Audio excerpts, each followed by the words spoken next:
ঈশ্বরের থেকে আশীর্বাদ পেতে হলে তার কাছে মাথা নত করতে হয়। ঝড়ের মধ্যে গাছ সুরক্ষিত থাকে কি করে? নত হয়। সম্মান কি করে অর্জন করা যায়? নত হয়। কারোর সামনে নত হওয়া মানে নিজের আত্মসম্মান বিসর্জন দেওয়া নয়, তার অর্থ হল বিনম্র হওয়া। আমরা মানুষ, আর ওই আকাশের উচ্চতায় পৌঁছানোর জন্য আমাদের কোনো পাখির মতো ডানার প্রয়োজন নেই।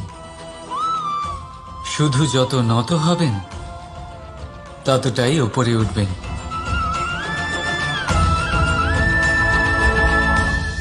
রাধা রাধা। আপনি এই সংসারে এমন অনেক মানুষ চেনেন